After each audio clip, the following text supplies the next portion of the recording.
আল্লাহ তাআলা সন্তুষ্টির জন্য তোমরা যা কিছু দান করো তা যদি প্রকাশ্যভাবে মানুষদের সামনে করো তা ভালো কথা, তাতে কোনো দোষ নেই। তবে যদি তোমরা তা মানুষদের কাছে গোপন রাখো এবং চুপে চুপে অসহায়দের দিয়ে দাও, তা হবে তোমাদের জন্য উত্তম। এ দানের কারণে আল্লাহ তাআলা তোমাদের বহুবিধ গুনাহ খাতা মুছে দেবেন।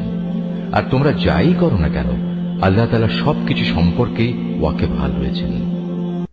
যারা তোমার কথা শোনে না, তাদের হেদায়েতের দায়িত্ব তোমার উপর নয়, তবে আল্লাহ তাআলা যাকে চান তাকে সঠিক পথ দেখান।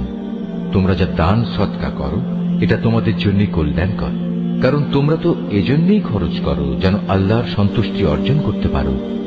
তোমরা আজ যা কিছু দান করবে, আগামীকাল তার পুরোপুরি পুরস্কার তোমাদের আদায় করে দেয়া হবে। সেদিন তোমাদের উপর কোন রকম জুলুম করা হবে না।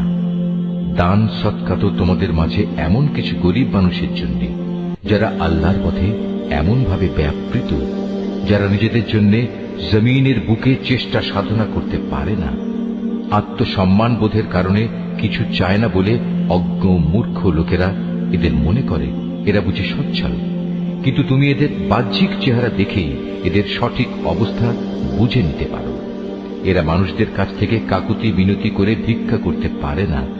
তোমরা যা কিছুই খরচ করবে, আল্লাহ তাআলা তার যথার্থ বিনিময় দেবেন, কারণ তিনি সবকিছুই দেখেন। যারা দিনরাত প্রকাশ্যে ও সঙ্গোপনে নিজেদের মাল সম্পদ ব্যয় করে, তাদের মালিকের দরবারে তাদের এ দানের প্রতিফল সুরক্ষিত রয়েছে। তাদের উপর কোন রকম ভয়ভীতি থাকবে না, তারা চিন্তিতও হবে না। যারা সুদ খায় তারা মাথা উঁচু করে দাঁড়াতে পারবে না, দাঁড়ালেও তার দাঁড়ানো হবে সে ব্যক্তির মতো যাকে শয়তান নিজস্ব পরশ দিয়ে দুনিয়ার লোভ লালসায় মহাচ্ছন্ন করে রেখেছে।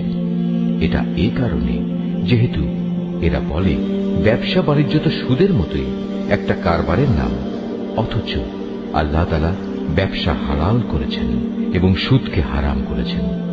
তাই তোমাদের যার যার কাছে তার মালিকের পক্ষ থেকে সুদ সংক্রান্ত এই উপদেশ পৌঁছেছে, সে অতঃপর সুদের কারবার থেকে বিরত থাকবে। আগে এ আদেশ আসা পর্যন্ত যে সুদ সে খেয়েছে তা তো তার জন্য অতিবাহিত হয়েই গেছে। তার ব্যাপার একান্তই আল্লাহ তাআলার সিদ্ধান্তের উপর। কিন্তু এরপর যে ব্যক্তি আবার সুদী কারবারে ফিরে আসবে, তারা অবশ্যই জাহান্নামের অধিবাসী হবে, সেখানে তারা চিরদিন থাকবে। আল্লাহ তাআলা সুদ নিশ্চিহ্ন করেন, অপরদিকে দান সৎকার পবিত্র কাজকে তিনি উত্তরোত্তর বৃদ্ধি করেন। আল্লাহ তাআলা তার নিয়ামতের প্রতি অকৃতজ্ঞ পাপিষ্ঠ ব্যক্তিদের কখনো পছন্দ করেন না। তবে যারা সত্যিকার অর্থে আল্লাহ তাআলার উপর ঈমান এনেছে এবং ভালো কাজ করেছে, নামাজ প্রতিষ্ঠা করেছে, যাকাত আদায় করেছে, তাদের সেদিন কোনো ভয় থাকবে না, তারা সেদিন চিন্তিতও হবে না। হে ঈমানদার লোকেরা, তোমরা সুদের ব্যাপারে আল্লাহকে ভয় করো। আগের সুদী কারবারের যেসব বকেয়া আছে তোমরা তা ছেড়ে দাও, যদি সত্যিই তোমরা আল্লাহর উপর ঈমান আনো। যদি তোমরা এমনটি না করো, তাহলে অতঃপর আল্লাহ তাআলা ও তাঁর রাসূলের পক্ষ থেকে তোমাদের বিরুদ্ধে যুদ্ধের ঘোষণা থাকবে।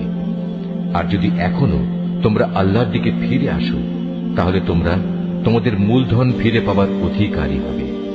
সুদী কারবার দ্বারা অন্যের উপর জুলুম করো না, তোমাদের উপরও অতঃপর সুদের জুলুম করা হবে না। সে ঋণ গ্রহীতা ব্যক্তি কখনো যদি অভাবগ্রস্ত হয়ে পড়ে, তাহলে তার উপর চাপ দিও না, বরং তার সচ্ছলতা ফিরে আসা পর্যন্ত তাকে অবকাশ দাও। আর যদি তা মাফ করে দাও, তাহলে তা হবে তোমাদের জন্য অতি উত্তম কাজ। যদি তোমরা ভালোভাবে জানো, তাহলে তাই করো।